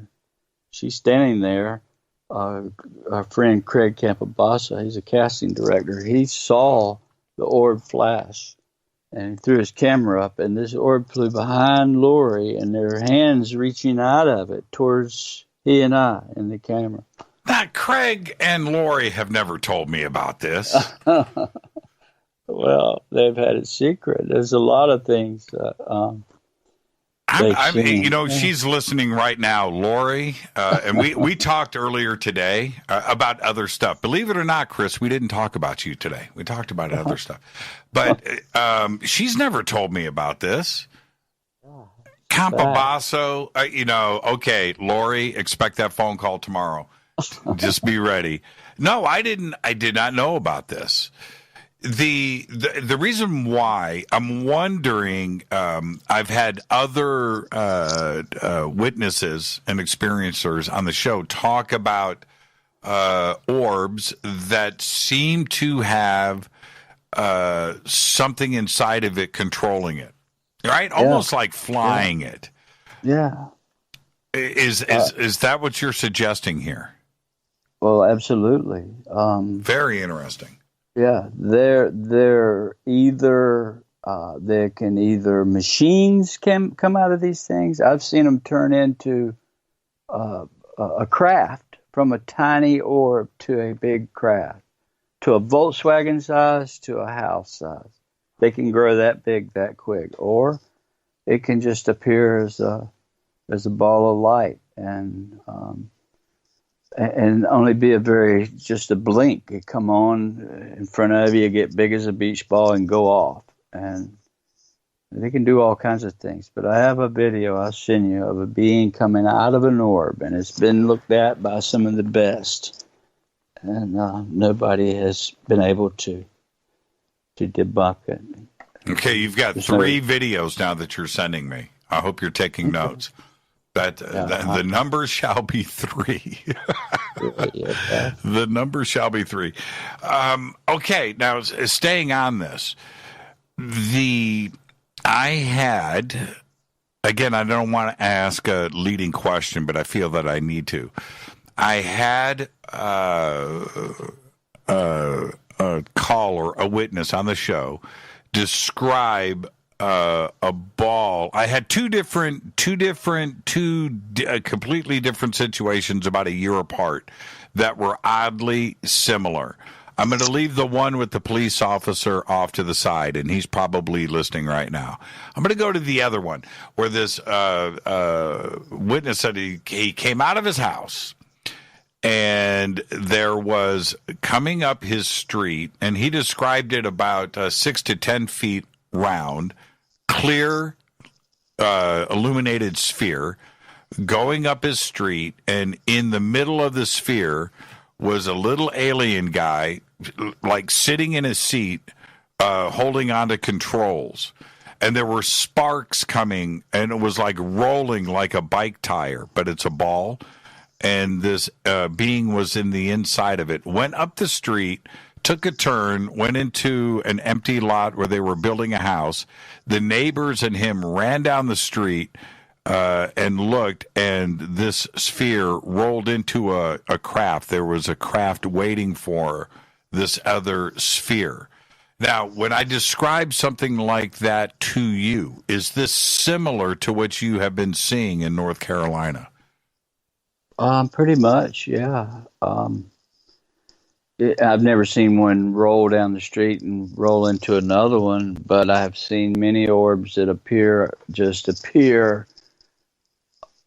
Well, for example, Lori Wagner and her daughter, Gabby, a few years ago, I was in Encinitas visiting. Actually, we were going to see Tom Danhauser, And Lori picked me up from the airport, myself and another guy, and we went out on the beach. And I just got this little message on the way to the beach at Encinitas to tell Gabby, her daughter, that she was going to have an experience tonight. I just heard it. You're going to have an experience tonight, Gabby. And I told her in front of everybody. And no longer than 5 minutes after we stopped and looked out, this orange orb appears. And then another orange orb appears. And they look really big, way offshore on the Pacific. And they kept appearing here and there. They'd go out and come on in a different place. And we watched it for a good 45 minutes. And it's been a long day flying. We're just going to get in the hotel. And so we decided that was a good show. It was truly an unknown. It was just big orange orbs. And when we turned our back to the sea and started towards the car, they came very slowly off the ocean, went right over our heads, and they went together as one. Now, I had a pair of night vision goggles. They were Lori's, and I happened to just get to see them in their grand view through that thing. And they were just above our heads. I mean, not very high at all. But they looked like a water drop, almost translucent, but big, like really big. I don't know how big I would say. They were probably 30 or 40 feet if you were standing beside them each. And they looked like a translucent drop of water and kind of moved that way. They moved like a glob of water would, kind of wiggly or jiggly. And right when they got over top of us, a couple of 100 feet over our head, they were glowing this pale white, not orange anymore. They went together, like one water drop to another would just come together. They did that. And then it shot off like out of a cannon towards San Diego, just right in front of us, right over our head. And it was classic. But that was the only time I've seen one really join another, and it did it really close, just over our head. We're going to take a break, Chris, and we're going to head into overtime. And when we come back, there is always the question of evidence. Like, yeah, okay, videos and pictures and eyewitness testimony, but there's always, did you get an alien T-shirt? Did you grab a pen when you were inside of the craft? Did you come back with some evidence? And you were given something. And when we come back, we're going to talk about this, but and we're going to save what it was till after the break. But this object, again, don't give it away, Chris. Let's talk about it when you come back. Okay. But when this was given to you, were you hoping that you would be able to show this to somebody at a later date?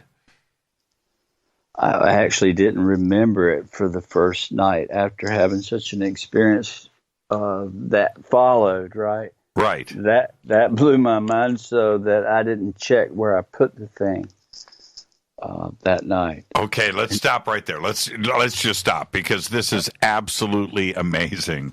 Okay. And it's a nice tease. We call that a tease in radio, Chris. So let's tease everybody, and we'll tell you all about what this was and is when we come back after the break. Our guest tonight is Chris Bledsoe. What a great conversation, Chris, and thank you so much for taking the time. And we will be doing overtime when we come back. This is Fade to Black. I'm your Jimmy Church on the Game Changer Network and KGRA, The Planet. You should see what's going on Twitter. Follow me on Twitter at JChurchRadio, and then go to hashtag F2B. It's been a fun night. We'll be right back. Stay with us.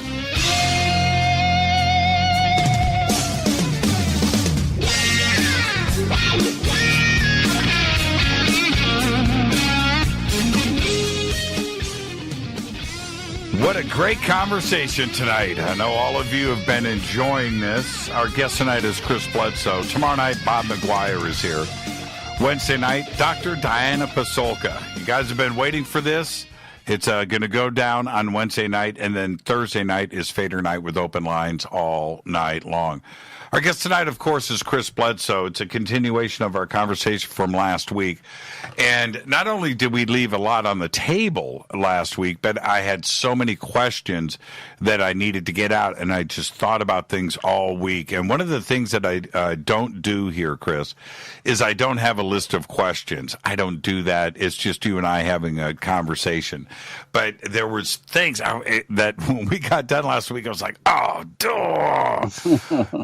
And one of the things that we didn't get to last week, which I want to discuss now, is you were given something, and your description of it, which you're going to do here in a second, left me floored. I tried to picture this in my mind's eye. And you describe it, quite well, but it is difficult. And certainly, if it's an alien object, we wouldn't have any way to relate to it. What were you given? I was given this object that the best way I can describe it, if you buy from the grocery store a 5-pound pack of hamburger that's in a tube, not in a box with styrofoam or with cellophane over it, but a tube of hamburger or a sausage, a pack of sausage. It was shaped like a pill shape, but big as a small, like a dog. In fact, it felt to me like it was it was dark when they handed it to me. It felt like it had fur. Felt like I was feeling bones and ribs of something alive, but I couldn't see a head or tail, and it frightened me, so I dropped it. And I picked it back up, and immediately I tried to not let it get away. I didn't know, because they told me, they said, this is yours, you must keep. You got to keep this. So I opened this kennel door, and I set it in the door. And when I closed the door is when this blast of wind came, and then this beautiful lady came from out of this cow or bull is the only way I can describe it. A bull came out of there, out of the wind, out of a hole, ran me over, and when I hit on my back and I turned to my stomach, there's this lady. And I never thought any more about what it was they gave me. I didn't think about it that night. I was just so blown away, and everything that just had happened and what she had told me. That I was not thinking about this object. So I go back the next day looking for it, and it's not there. And I never did figure out for the longest time what it was that it was they gave me. But she told me when the time was right that they would give me the information I needed to move forward, and they would help me. And they have been. In fact, all of these videos and photos came after she came. The ability to help others came after she came. The ability to show others, share this with others, came only after she came. Nothing before. For 5 years, nothing. No pictures, hardly, without it damaging my camera. But one thing I got from her, that this object represented the direction of man, that we were living with no direction, no forward or no backwards, no way. And that's the only thing I can figure that came, that I'm satisfied with what it meant. I never saw it again after that first night. Some friends of mine said, oh yeah, it was probably a device that opened a portal that caused the lady to come out, And I've heard that mentioned, but I don't know. I just know it came. She came, and it changed my life. Were you conscious? Was this a conscious event? Yes. You weren't dreaming? No, I was conscious. I got out of bed at 3 o'clock in the morning and was led out in the darkness to to the dog kennel, exactly where Chris Jr. and I was standing when Rosie was barking in the bushes that night, where the little being was behind the dog kennel. Exactly where Lori was standing in that photo when Craig took it of the entity and the orb with the hands coming out. All in that area, things tend to happen a lot. The description of the bull, right, appearing in front of you from the wind, running over you, right, knocking you down. You look up, and this woman came from or transitioned from the cow into this being. Almost sounds dreamlike, and I know you understand what I'm suggesting here, right? Because it's an amazing visual. But it almost feels dreamlike. And then you were given this object. When you felt, the reason why I'm asking if you were conscious, you felt the fur, but also you described it as like thorns, or prickly, right? Yeah, the fur was kind of prickly on it, and of course, I didn't know what I had in my hand, and it dark, and me in the woods, and this thing was given to me, and it really scared me to start with, and feeling of it, it felt prickly. So I immediately, but it felt like it had ribs, like a dog, like if you were holding a little chihuahua or something. Right. That's what it felt like, a living being. And that's the part that suggests to me that you were conscious. Right, that this was a real event because you physically felt this object in your hands. Yeah, I physically felt it, saw it, and I walked in the back door that morning after that happened.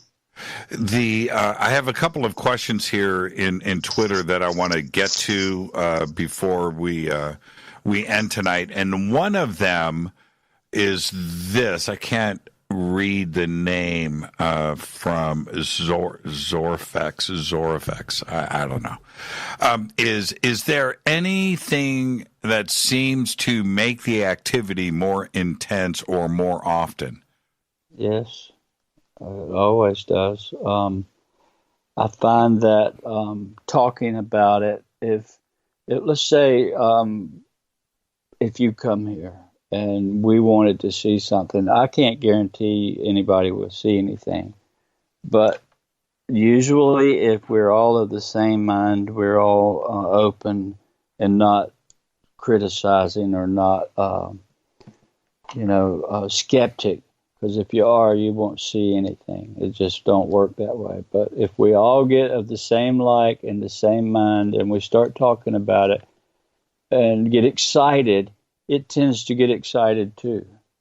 And what I mean by that is Dr. McGuire will describe it in his, if he talks about his experience, and this has happened with others, not only does an orb appear in the sky and visually appear and fly away and disappear, and that happened more than once, but it starts getting electric, like in the air. The orbs appear in the trees and start flitting off, little orbs the size of a firefly. They might start shooting through the tops of the trees or going down my pond and leaving sparks as they go, little small orbs. And it's like the air gets electrified. I haven't felt it. I told Bob, I'm feeling something right now, and he begins to describe this. I'll let him tell about it. But it's not just one orb or one thing. It can really cause this whole phenomenon to get so excited that orbs start appearing in the trees, up in the air. Some fly right by us. Ryan's little Jenny, first time she had an experience, she and Ryan walk out to the car, and this orb appears ground level or chest level, real excited, and sees her, and it comes and flies right by her face and goes by her, scares her to death. But visible stuff, not something you take with a camera and you see it later. Of course, we get that too, but we get these visible orbs of light that can be anything from a firefly to a Volkswagen to a full-blown something with metal inside. You've described Diana Pasulka as your study partner, but you're also working on a project. Can you describe that project for us? What is it? I can't say. That's super top secret right now. And it's been a 7-year deal. Right. And I've been forbidden to say, so I have to leave that for now. Forbidden? Yeah, for now. It's important that I don't say anything about that right now. She's not that intimidating, Chris. Oh, yeah. Well, I think it's our mutual friends that's doing the forbidding for now. Oh, man. Well, she'll be here Wednesday. We'll see what I can do about that. The information that you've been given by the lady and the stuff about the future, at some point, are you going to go completely public about it? And the reason why I ask is that if any of this comes to pass and you speak about it after the fact, it doesn't mean anything, right? We need it before these events happen to know that this was real, and for you and for the rest of the world. Right. Do you anticipate going completely public before this stuff comes to pass? I suppose I may. I just don't like to. Well, yeah, I probably will. I don't want to say any more to give any hint to which way it goes. Is it positive or negative? But some of it is negative or can be taken that way. But remember, none of it has to happen. It all ends in a good, shiny, peaceful era is all I can say. And the women are going to rise up and start running more of this world, and I think peace will start coming. Well, we men ask for it, so yeah, that's all our fault. No doubt about that. And what about the way that you have started to deal with debunkers and critics? Because they can be very harsh. There's a lot of trolls out there, too, as well, that do. Their goal is to get under your skin. How have you learned to deal with that? Well, basically, after going quiet and being pulled into some very, let's just say I've had the chance to, or the honor, I would say it's an honor. I've had the honor of studying with people that the UFO world has no clue exists, and becoming friends with people from these agencies, from the government, that have been very nice to my family and helped us more than, it's been the trolls and the people that are the problem. It's not been the government. In fact, when it first happened, when MUFON left, everybody was saying, oh my God, the government will kill you. The men in black they're going to get you. So here we left with the worry that the government, and I didn't know anything, I just saw lights in the sky, but I can't talk about it because the government might come send the men in black. I heard every flipping thing you can think of until these scientists come along and said, hey, leave the UFO world alone, study with us. You got the chance to learn and to be pulled into some circles. And that's what I did. I got involved with people that I have a lot of respect for, that the UFO world only wishes they knew. And I know things. This metal that's going around that Diana talks about in her book is very real. Just believe me on that. It's 100% real. She's done what she says she's done. She's handled it. I've handled it.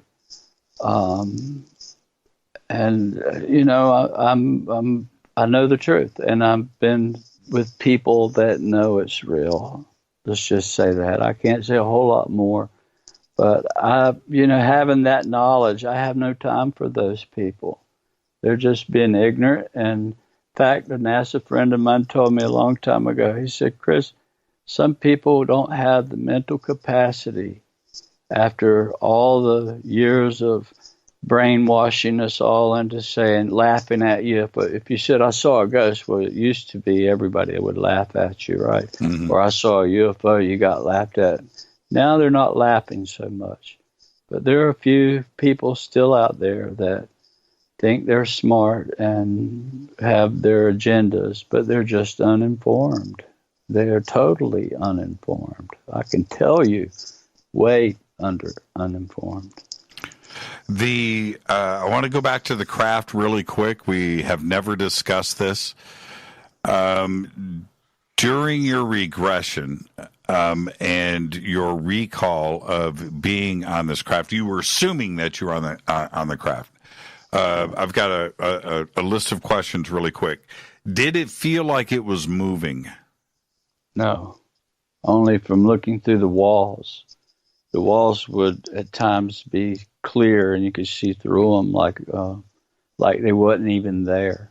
But in no movement. I felt no movement at all. Were you flying? Were you above the ground? Could you look down on? Yeah. Yes. And for that 4.5 hours seemed like 4 years, actually, or months.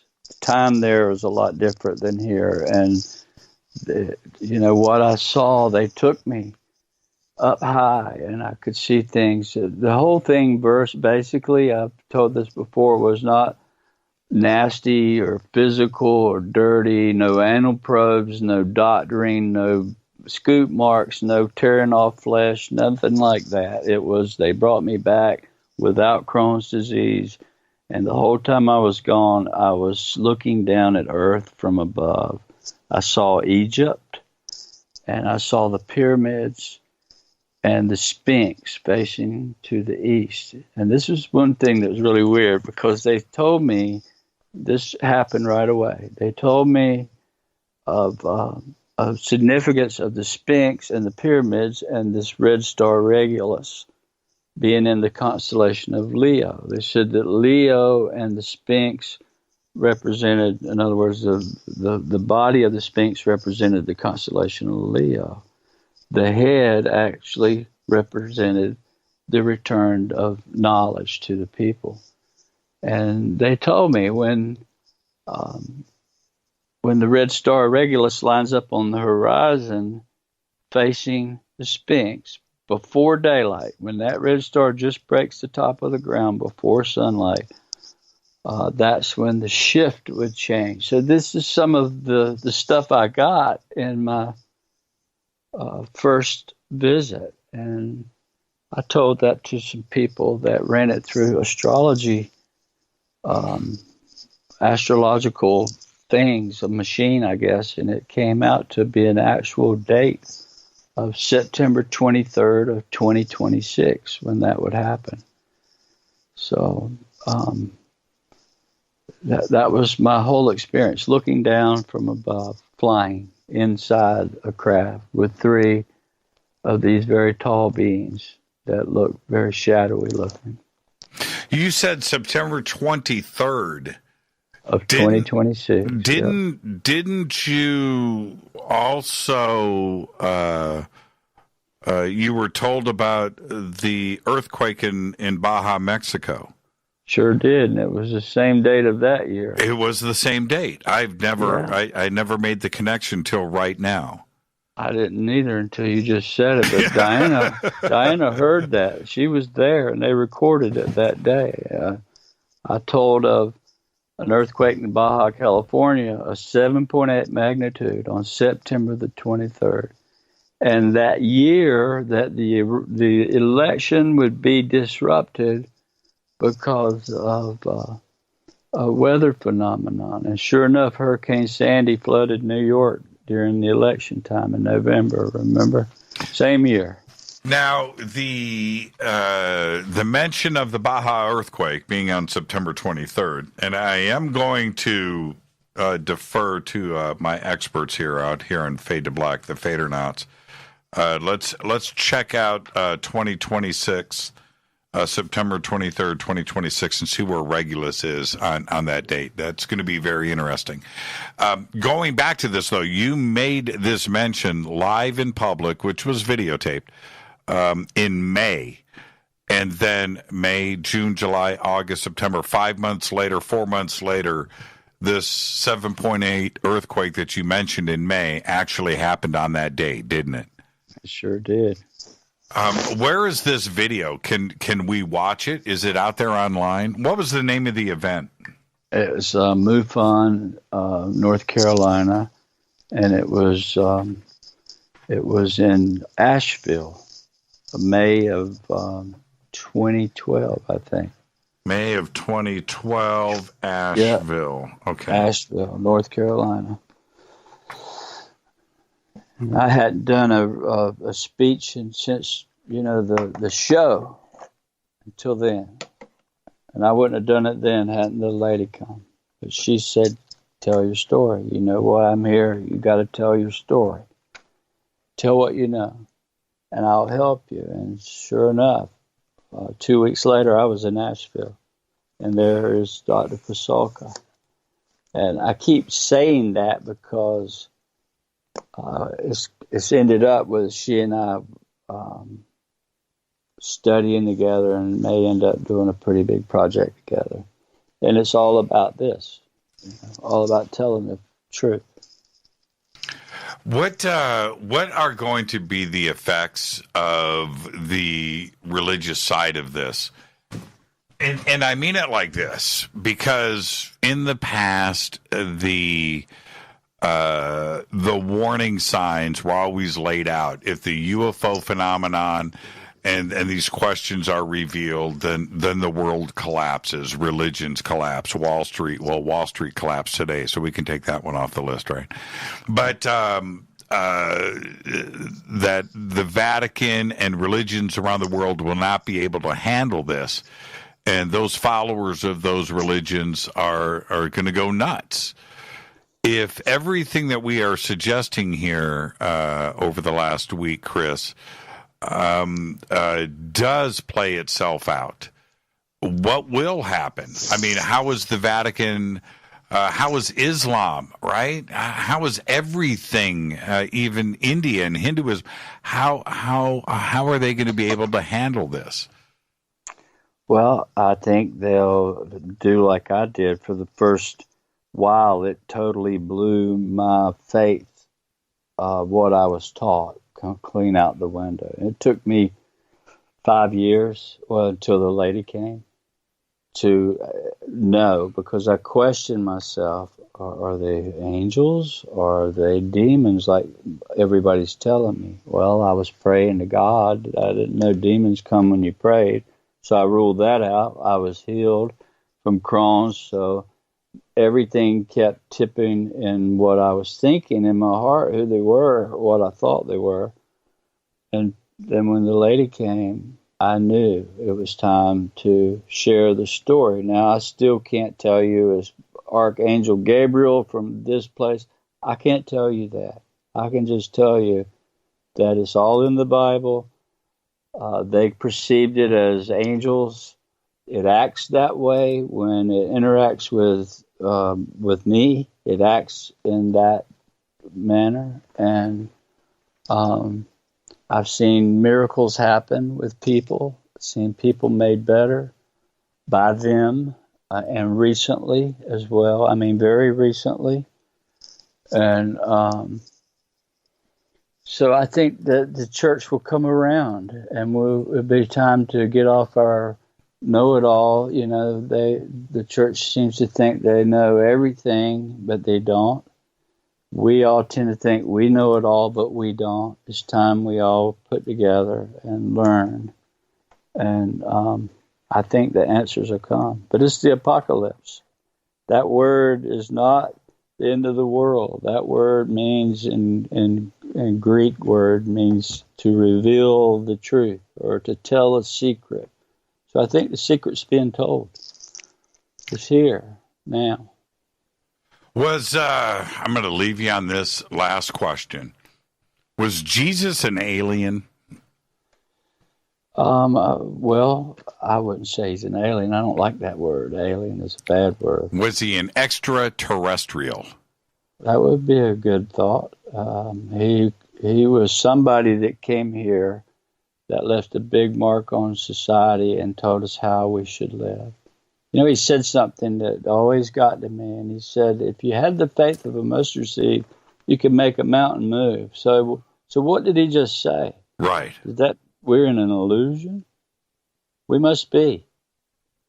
And seeing all these dogs and animals and people in these balls of light, I begin to wonder, is the real world around us, and we're just in a matrix of somehow, a temporary illusion? I don't know, Jimmy. There's a lot to learn here. And I look to the experts. I just want to share with the experts how it affects me, how it interacts, and let them help us figure it all out. That's where we need to be now. The government to get involved. Thank you so much, Chris. What an amazing... You have a good time? What a great conversation. I enjoyed it. Yeah, absolutely. And you've got 3 videos to send me. And then tomorrow we're going to talk, and I'm going to get the big reveal. Okay? Okay. You got one already on your cell phone. I just texted it to you. So. Oh, did you really? Yeah. Hold on for a second. Hold on. Let me see. I don't see it yet. Should be on your text. I'm on my text. You just sent it to the NSA. You sent it to the wrong organization. I got Jimmy Church here. Oh, there it is. No, it just popped in. I got it. Thank you so much, Chris. I'll check it out here in a few minutes. Enjoy the rest of your night. Give my best to the family, and we'll be speaking first thing tomorrow. Thank you so much. Thanks, brother. Chris Bledsoe. Now, you can go head over to Facebook. We've got Chris's links over at jimmychurchradio.com, and you can go and follow and interact with Chris right there on Facebook. It's simple enough to do. I got a lot of requests tonight from you out there wondering how to get a hold of Chris, and you can do that right there on Facebook. The links are over at jimmychurchradio.com. I want to remind everybody once again what is going on this week. Tomorrow night, we have Bob McGuire here, and then Wednesday night, Dr. Diana Pasolka. So we've got a very big, busy week on Fade to Black, and of course, Thursday night, we're going to wrap up with Fader Night. And from this night forward, we are now going to be broadcasting live on Facebook, Twitter, and YouTube. And we are doing that for all of you, okay? And it is just something that we needed to do. The technical side of this, of pulling that off, was very, very difficult. But we are now heading out on 10 different live streams and syndication throughout the world. With that, I'm going to get out of here. I want to thank our guest tonight, Chris Bledsoe. I am your host, Jimmy Church. Fade to Black's executive producer is Rita Kamurian. Show is produced by Hilton J. Palm, Renee, Dennis, and Bob. Announcers are Steve Harder, Gene Vitoa, Mark D. Kovar. Webmaster is Drew the Geek. Music, Doug Aldrich. Intro, Spaceboy. SpaceboyMusic.com. Fade to Black is produced by KJCR for the Game Changer Network, and syndication is KGRA, The Planet. This broadcast owned and copyrighted 2020 by Fade to Black and the Game Changer Network. It cannot be rebroadcast, downloaded, copied, or used anywhere in the known universe without written permission from Fade to Black or the Game Changer Network. I'm your host, Jimmy Church. We'll see everybody tomorrow night. Bob McGuire right here. Until then, be safe. Go back, Lee Tappy.